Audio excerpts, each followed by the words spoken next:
నేనైతే ఈరోజు రోజ్‌మెరీతో ఇంట్లోనే హోమ్‌మేడ్ హెయిర్ ఆయిల్ అయితే ప్రిపేర్ చేశాను.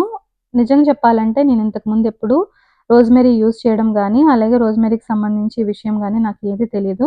ఇంటర్నెట్ ఓపెన్ చేసినప్పుడు జుట్టు రాలిపోకుండా ఉండాలన్నా, అలాగే జుట్టు బాగా పెరగాలన్నా, స్కాల్ప్ హెల్త్‌ని బాగా చూసుకోవాలన్నా, రోజ్‌మెరీ అనేది బాగా హెల్ప్ అవుతుందనే విషయం అయితే అర్థమైంది. సో, నాకు కూడా ఎందుకో కొంచెం ఇంట్రెస్ట్ అనిపిచ్చి ట్రై చేయాలనిపిచ్చింది. సో, నేనైతే ఇక్కడ హెయిర్ ఆయిల్ ఎలా ప్రిపేర్ చేశానన్నది మీకు డీటెయిల్‌గా షేర్ చేస్తాను. తప్పకుండా నేను 2 మంత్స్ అయితే యూజ్ చేయాలి. ఏదైనా సరే మనం 2 మంత్స్ కన్నా తక్కువ యూజ్ చేసి మనం రివ్యూ అనేది ఇవ్వడం కరెక్ట్ కాదు. సో, నేను 2 మంత్స్ యూజ్ చేసి నాకు ఎలా వర్కౌట్ అయింది అనే విషయాన్ని తప్పకుండా మీ అందరికీ అయితే షేర్ చేస్తాను. సో, ముందుగా ఈ హెయిర్ ఆయిల్ కోసం నేను 2 కప్పుల వరకు వర్జిన్ కోకోనట్ ఆయిల్ అయితే తీసుకున్నాను. మీరు ఏ క్యారియర్ ఆయిల్ అయినా సరే యూజ్ చేయొచ్చు. కోకోనట్ ఆయిల్ అనే కాదు. Like extra virgin olive oil అయినా, లేదంటే జోజోబా ఆయిల్ ఏదైనా సరే ఇక్కడ 2 కప్స్ వరకు తీసుకున్నాక బాగా కడిగి డ్రై ఆఫ్ చేసినటువంటి ఫ్రెష్ రోజ్‌మెరీ లీవ్స్‌ని కట్ చేసి వేసుకోవాలి.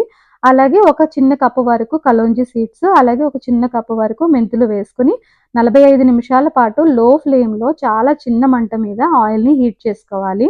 ఫ్లేమ్ ఎక్కువ పెట్టేయకండి. చిన్న మంటలో చేసుకుంటే మనం దాంట్లో ఉన్న ఎసెన్స్ అంతా కూడా ఆయిల్‌లోకి మెల్లిగా అది కన్జ్యూమ్ చేసుకుంటుంది.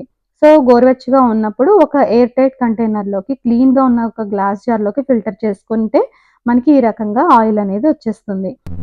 ఈ ఆయిల్‌కి చాలా మంచి స్మెల్ అయితే ఉంది. మీకు ఒకవేళ ఫ్రెష్ లీవ్స్ అవైలబుల్‌గా లేకపోతే డ్రై లీవ్స్ మీకు ఆన్‌లైన్‌లో ఆర్డర్ చేసుకుంటే వాటితో కూడా మీరు చేసుకోవచ్చు ఈ ఆయిల్. అలాగే ఈ ఆయిల్‌ని మనం ఒక కూల్ డ్రై ప్లేస్‌లో స్టోర్ చేసుకోవాలి. వీక్లీ 2 టైమ్స్ మనం హెయిర్‌కి బాగా అప్లై చేసుకొని, మసాజ్ చేసుకొని తర్వాత హెడ్ వాష్ చేసేసుకుంటే హెయిర్ అనేది మనకి చాలా బావుంటుంది. సో, నేనైతే యూజ్ చేసి తప్పకుండా 2 మంత్స్‌లో మీకు రివ్యూ అయితే చేస్తాను. ఇంకా ఈ నేచురల్ ఆయిల్‌లో ప్రిపేర్ చేసినటువంటి ఇంగ్రీడియెంట్స్ అన్నీ గూడా నేచురల్‌వే. ఎలాంటి సైడ్ ఎఫెక్ట్స్ ఉండవు. మనం మెంతులు, kalonji seeds, coconut oil, rosemary ఇవన్నీ కూడా హెయిర్ గ్రోత్‌ని ప్రమోట్ చేయడానికి, హెయిర్ ఫాల్ తగ్గించడానికే హెల్ప్ అవుతాయి.